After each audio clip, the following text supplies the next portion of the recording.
காட்டக்கூடிய வழிதான் நாம் இம்மை மறுமையில் ஈடேற்றம் பெறக்கூடிய வழி என்பதிலே எந்த சந்தேகமும் கிடையாது.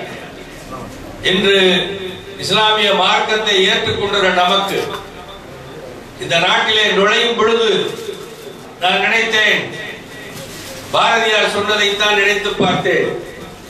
சிங்கள தீவுக்கு பாலம் அமைப்போம் என்று அவர் பேசினார். ஆனால் சிங்கள தீவுக்கு பாலம் அமைப்போம் என்று சொன்னவர் தென்னாட்டுக்கும் தமிழ்நாட்டுக்கும் தீவுக்கும் பாலம் அமைப்பு என்று சொல்லவில்லை, பாலம் அமைப்பு என்று தான் சொன்னார். ஆனால் இன்றைய தினம் இந்த விழாவில் பார்க்கிற பொழுது அரபு நாடுகளில் இருந்து, மேலை நாடுகளில் இருந்து, கீழே நாடுகளில் இருந்து, இந்தியாவில் இருந்து, பல்வேறு நாடுகளில் இருந்து எல்லோரையும் ஒன்றுபடுத்தக்கூடிய ஒரு இடமாக இந்த இடம் என்று விளங்கிக் கொண்டிருக்கிறது. அதனால்தான் இது பைத்துல்லாவுடைய அஹ்லுல் பைத்துடைய பைத்துல் பரக்கா என்று இதற்கு பெயரை வைத்திருக்கிறார். ஆக இந்த பைத்து, இந்த வீடு, இந்த இல்லம் மனித சமுதாயத்தில் வாழக்கூடிய அத்துணை இதயங்களையும் இடங்களினாலே வேறுபட்டிருந்தாலும் இதயங்களினாலே ஒன்றுபடுத்துவதற்கான ஒரு இடமாக திகழ்கிறது என்று பார்க்கிற பொழுது இந்த ஆன்மீக பெரியவர்கள் தான் உலகத்தினுடைய அம்பாசடர்களாக, அம்பாசடர் ஆஃப் தி ஹியூமனிட்டி. அவர்கள் யாராக இருக்க முடியும் என்று சொன்னால், நாடுகளுக்கு வேண்டுமானால் அம்பாசடர்கள், தூதர்கள் இருப்பார்கள். ஆனால் மாநிலத்திற்குரிய அம்பாசடர்கள் யார்? அந்த ஆன்மீக பெரியவர்கள். அந்த ஆன்மீக பெரியவர்களுக்கு இன்று நம்மிடையிலே வாழ்ந்து கொண்டிருக்கிற கலீலோனம் மௌலானா அவர்களை போன்று உள்ள ஆன்மீக பெரியவர்கள் தான் என்பதிலே எனக்கு எந்த சந்தேகம் வரவில்லை. இன்று அம்பாசடர் ஆஃப் ஹியூமனிட்டியாக திகழக்கூடிய பெரியவர்கள் முன்னிலையில் இந்த விழாவை இவ்வளவு சிறப்பாக நடத்துவது, அதிலே பங்கேற்பது என்னை போன்ற எளியவர்களுக்கு மிகப்பெரிய பாக்கியமாகவே நான் உள்ளபடியே கருதுகிறேன். இந்த விழாவின் மூலமாக நாம் பெறக்கூடிய பாக்கியங்கள் என்ன? இஸ்லாமிய நெறியின்படி வாழ்வதற்கு நமக்கு காட்டப்பட்ட முறையில், பெரியவர்கள் காட்டுகிற வழியில் நாம் செல்லுகிற பொழுது நமக்கு சந்தேகம் வராமல் இருக்கும், குழப்பம் இல்லாமல் இருக்கும். நமது பயணத்தினுடைய பாதையில் தெளிவாக நாம் செல்ல முடியும். எந்த குழப்பம் இல்லாமல் நமது லட்சியத்தை சென்றடைய முடியும். அப்படி சென்றடைகிற பொழுது பெருமானார் அவர்கள் உஸ்வத்துல் ஹஸனாவாக அழகிய முன்மாதிரியாக இருந்தார். அந்த அழகிய முன்மாதிரியுடைய அடையாளமாக, அத்தாட்சிகளாக வழிமார்களை போன்ற ஆன்மீக பெரியவர்கள் நமக்கு இருந்து கொண்டிருக்கிறார். அவர்கள் காட்டக்கூடிய வழியை பின்பற்றக்கூடிய, அந்த வழியில் செல்லக்கூடிய ஒவ்வொருவரும் அழகிய முன்மாதிரியை பின்பற்றி செல்லக்கூடியவராகத்தான் இருக்க முடியும். அப்படி அழகிய முன்மாதிரிகளாக ஒவ்வொருவரும் விளங்க வேண்டும் என்று சொன்னால், அந்த அழகிய முன்மாதிரிகளாக இருப்பதற்கு ஆன்மீக பெரியவர்களுடைய ஆலோசனைகளை, அறிவுரைகளை, காட்டக்கூடிய வழிகளை முழுமையாக ஏற்றி செல்வதில் தான் இருக்கிறது என்பதில் எந்த சந்தேகமும் கிடையாது. இன்று உலகம் முழுவதும் இஸ்லாமிய மார்க்கத்தை பற்றி, முஸ்லிம் சமுதாயத்தை பற்றி அவ்வப்போது வரக்கூடிய பல்வேறு நிகழ்வுகள், பத்திரிகை செய்திகள் நம்மை கொஞ்சம் கஷ்டப்பட வைக்கிறது. ஆனால் அவற்றுக்கான மாற்று, அதற்கான தெளிவை யார் தர முடியும்? யார் தருவது என்றால், ஆன்மீக பெரியவர்கள் காட்டிய வழியில் செல்லக்கூடிய முஸ்லிம்கள் தான் அதனை தர முடியும், விளக்கம் தர முடியும். சமீபத்தில் பிரிட்டனில் பாராளுமன்றத்தில் அங்கே உள்ள ரெஸ்டாரண்டில் இதுவரை ஹலால் மட்டன் கொடுத்து வந்தார்.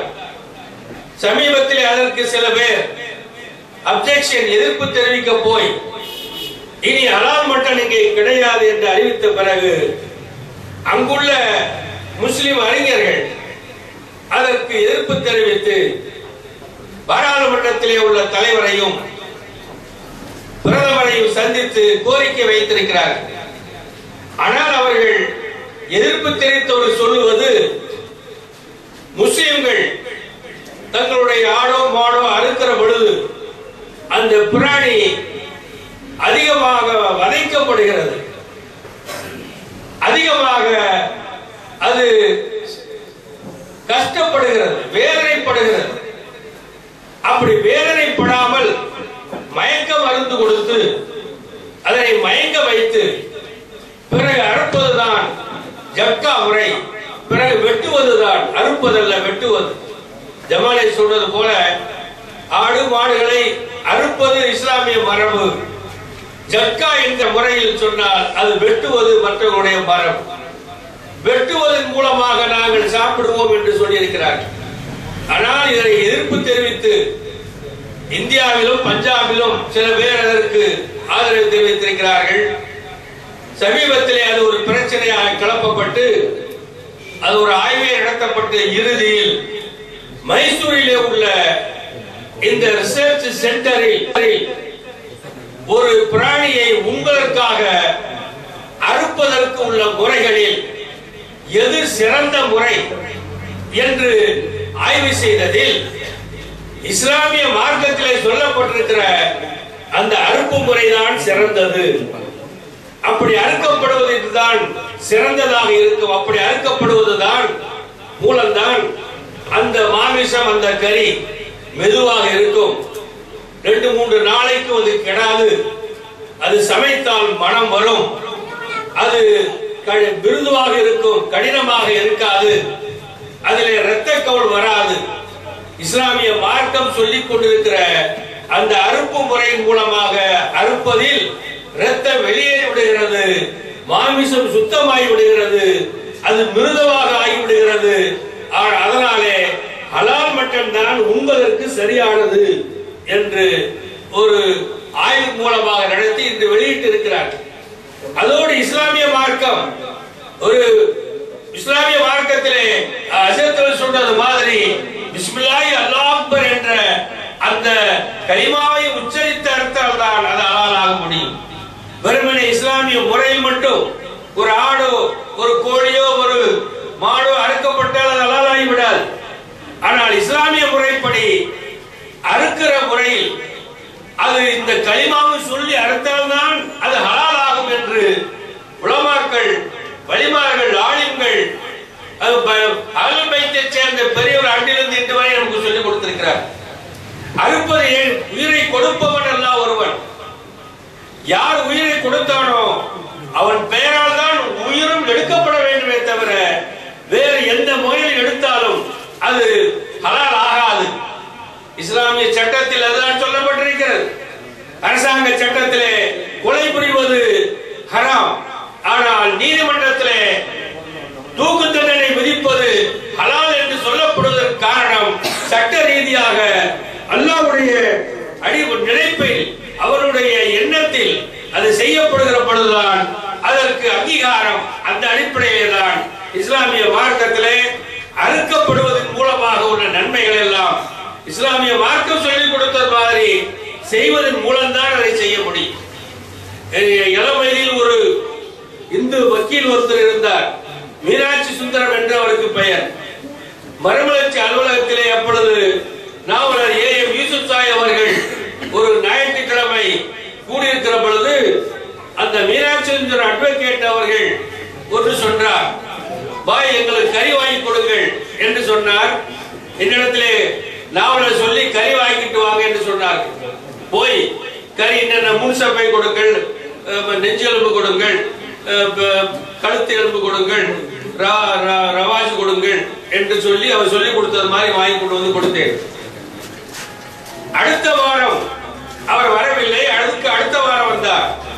அடுத்த வாரம் ஞாயிற்றுக்கிழமை அவராக போய் கறி வாங்கி இருக்கிறார். அதனை சாப்பிட்ட பொழுது அவருக்கு ருசி இல்லை. நாங்கள் வாங்கி கொடுத்த கறி மிக ருசியாக இருந்தது, மிருதுவாக இருந்தது. அடுத்த வாரம் அவர் வாங்கிய கறியில் ருசி இல்லை, மனம் இல்லை. 3வது வாரம் வந்தவர், பாய் நாவலர் நீங்கள் வாங்கி கொடுக்கிற கறி நன்றாக இருக்கிறது, மிருதுவாக இருக்கிறது, ஆனால் நான் போய் கறி என்று வாங்கினது சுவையாக இல்லையே, ஏன் என்று கேட்ட பொழுதுதான் நாவலர் சொன்னார், நீங்கள் கறி கடைக்கு போய் 1 கிலோ கறி கொடுங்கள் என்றுதான் நீங்கள் கேட்பீர்கள். ஆனால் முஸ்லிம்கள் கறி கடைக்கு போனால் மூசப்பை கொடு, நெஞ்செலும்பை கொடு, அந்த கழுத்து எலும்பை கொடு என்று பாட்டு பாட்டாக சொல்லி அதனை வாங்கி கொண்டு வந்து கொடுப்பார்கள். அடுத்தது இது ஹலாலான மட்டனாக மட்டன் ஸ்டாலிலே போய் வாங்குவார்கள். அப்படித்தான் அது வித்தியாசமானதை தவிர வேற அல்ல. அப்படியாவா என்று சொல்லி அதன் பிறகு ஒரு கறி வாங்குவது ஹலாலான மட்டன் மட்டுமே வாங்கக்கூடியதாக இருந்தார். இதை ஏன் இங்கே சொல்லி என்று சொன்னால் நடைமுறையில் நேரடியாக பார்ப்பது.